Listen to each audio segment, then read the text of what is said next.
औज़ुबिल्लाहि मिनश्शैतानिर्रजीम बिस्मिल्लाहिर्रहमानिर्रहीम अस्सलामु अलैकुम वरहमतुल्लाहि वबरकातुहू। शहराज गार्डनिंग आइडिया खुश आमदीद। वेलकम कहना चाहता तुहानू अपने गार्डन अपने काम। उम्मीद कर रहे सारे दोस्त ठीक ठाक होंगे, सारे राजी खुशी होंगे, सारे अपने प्यारे नाल प्यार करते हुए मुहब्बत करते हुए अपना निज़ामे ज़िंदगी जी रहे होंगे। लो भाई सजनों बेलियो दोस्तों माओ तो भैनों तो बुजुर्गों, असी अलहमदुलिल्लाह अल्लाह के फजल नाल मालिक थोड़ी दी रहमतां नाल तुहाडे सामने अपने गार्डन च अज तुहानू वीडियो देनी है कि मौसम की तब्दीली, मौसम की चेंजिंग तो पहला असी अपने गार्डन नू उदल फुदल करना है। अपने गार्डन के अपने पौधों के मुतलका चंद गल्लां ने तुहानू आइडिया देने ने, तुहानू गुफ्तगू करनी है। वो तो पहला गल ये है कि साडे चैनल को सबसक्राइब कर लो, बैल आइकन के बटन दबाना है, दोस्तों नाल शेयर करना है तो वीडियो साड़ी मुकम्मल देखनी है। मालूमाती गल्लां होणियां किते ना किते तुहाडे काम आउणगियां।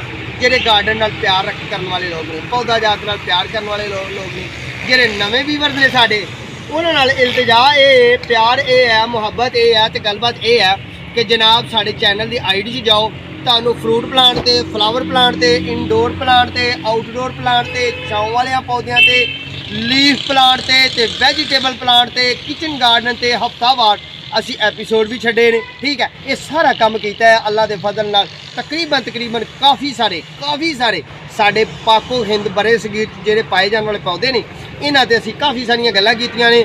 किते पौधे की एयर लेयरिंग की गल की है, किते पौधे की जनाब ग्राफ्टिंग की गल की है, किते पौधे की हिफाजत की गल की है, किते पौधे का नाम दस्या गया है, यानी कि असी गार्डनिंग ते चैनल बनाया। ठीक है जी, हुण गल ये करनी है कि सर्दी आ रही है तो सर्दी की आमद तो पहला असी ते तुसी अपने गार्डन की हिफाजत की करनी है कि अपने सारे प्लांटां नूं फड़ के उन्होंने गुड्डना है, उन्होंने पुराने लीफ ला देने ने, यानी कि पुराने लीफ की जिस तरह के साढ़े कोल पाम ने, इधर सामने साइड ते यूका लगा होया है। यूके के जिन्ने भी पुराने लीफ होंदे ने ये सर्दी आने तो पहला जनाब असी इहनूं उतारना है, मौसम बदलने तो पहला उतारना है। ये साडा बेहतरीन ते बेस्ट टाइम है। ठीक है, दूसरी गल केड़ी है कि जिस तरह के साढ़े कोल यूके का प्लांट है, कंगी पाम का प्लांट है, टेबल पाम का प्लांट है जनाब, तो होर साढ़े कोल फार्क एरिए का प्लांट है। ये माशाअल्लाह अलहमदुलिल्लाह साढ़े कोल काफ़ी प्लांट ने। इन्हां दी हिफाजत की करनी है कि इन्हां दे जेहड़े खराब लीफ ने,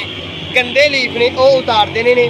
फिर अगली गल केड़ी है कि जेहड़े पौधों की तुहानू छां वाले जेहड़े मसलन धुप्प नूं लाइक करते हैं तो पे हुए ने छां च, उन्हां पौधों नूं तुसीं गमलियां नूं चुक के ते अपने गार्डन धुप्प वाली साइड से रखने, छाओ तो चुक के धुप्प वाली, क्योंकि धुप्प नूं लाइक करते हैं, धूप नूं लाइक करते हैं, सूरज नूं लाइक करते हैं, ये जेन च रखना। ठीक है, जो ही मौसम गर्मी का आए तो जेहड़े पौधे छाओ नूं लाइक करते हैं उन्होंने धुप्प चुक के छाओ वाली साइड से रखना है। ये सैटिंग होंदी है मौसम बदलने तो पहला।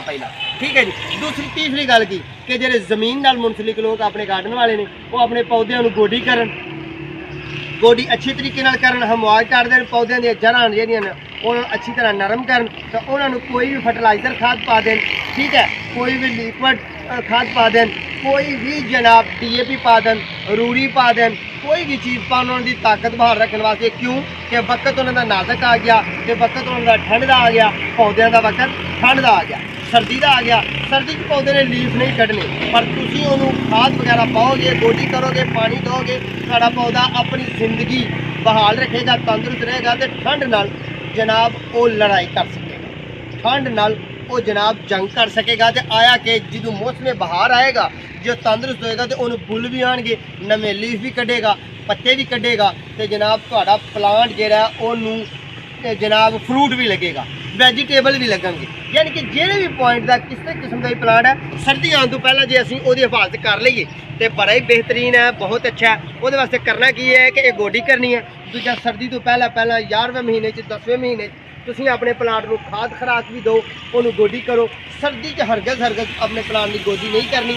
क्यों कि एक सर्दी होंदी है तो प्लांट रुकिया होंदा है, नवे लीफ कढ़ने नहीं होंदे पौधे ने। तो जनाब साढ़े वास्ते मसले मसाइल ये होंदे ने कि सर्दी दे विच प्लांट की असीं गोडी कर दांगे, ओहदियां जड़ां ठंडियां होईयां होंदियां ने, मट्टी ठंडी होई होंदी है, पौधा रुकिया होंदा है तो ओहदे जल जाण दा ते मर जाण दा मामला होंदा है। ठीक है दोस्तों, जो ही गर्मी का टाइम आना है, जे गर्मियां दोस्त वीडियो देख रहे हैं साडी वेखणगे, हाले तो अपलोड कर ही रहे हैं ना, तो जाहिर गल है गूगल के मामला, यूट्यूब के मामला ने गर्मी च ही देखी जानी है।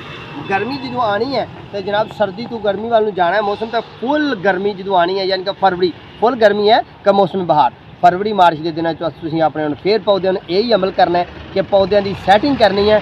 जिहड़े पौधे ठंड नूं बुरा महसूस करते हैं उन्हां पौधों नूं तुसीं धुप्प वाल रखना है। जिहड़े धुप्प दा बुरा महसूस करते हैं उन्हां पौधों चुक के किसी दीवार के साए थले रखना है, किसी प्लांट के थले रखना है। इन्हां दी सैटिंग करनी है।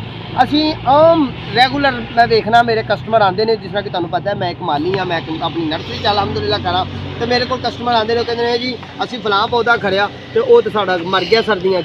मरदा क्यों है कि वो धुप्प नूं लाइक करता है तो ठंड ओहदी दुश्मन हुंदी है, तो ठंड तो जरा हट के ठंड नूं बुरा महसूस करता है।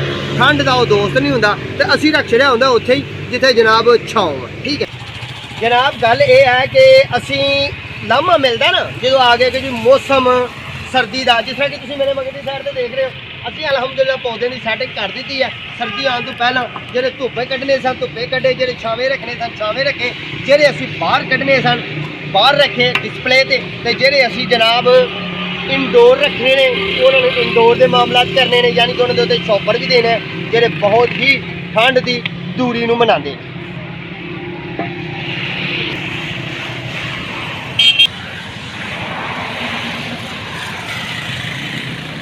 जिस कि तुसीं जानते हो कि हुण इहदी गल करनी है कि इहदी सैटिंग की करनी है। देखने वाले तो यही कहते हैं कि माली को जी लैके आए हैं नर्सरी को पौधा लैके बड़ा हेल्दी सी, बड़ा खूबसूरत सी, बहुत ही प्यारा सी, साढ़े को आके मुरझा गया खराब हो गया। हुण तुहानूं मैं इहदे च फर्क कढ के दसना कि यह देख रहे हो कि जोबन चिकरी जवानी च किहड़ा खूबसूरत फुल है, तो इस फुल वाल तुसीं वेख रहे हो यह फुल जवानी ढल गई पक्की डंडली हो गई तो खराब हो गया, तो इहनूं जलन तो पहला माली का काम यह है कि इहनूं कट देना, इनू तोड़ देना। क्यों वाला तोड़ना है? क्योंकि इसकी उम्र बुढ़ी हो गई है, ये जोबन खत्म हो गया है तो साढ़े गार्डन को खराब करेगा, तो वेखण वाली अखां नूं चिधराएगा तो कहेगा यार सोहना नहीं लगता। ठीक है, ये साड़ी तुहाडी जिम्मेदारी है। ठीक है जी, चलो फिर अपना तो अपने प्यारे का ख्याल रखियो। अज असां तुहानूं बड़ी प्यारी तो बड़ी सोहनी सुथरी गुफ्तगू करके ते तुहानूं वीडियो दी है कि अपने गार्डन की मौसम बदलने तो पहला हिफाजती तदबीर करनियां ने ते की असां करनी है। ठीक है, अपना तो अपने प्यारे का ख्याल रखियो, साढ़े आकां दा दुआ करियो। इंशाअल्लाह बहुत जिंदगी फिर नवे प्रोग्राम नाल तुहाडे नाल मुलाकात करांगे। अल्लाह नहीं के ठीक हो वायरल चलना नहीं करनी, असां तो बनानी है।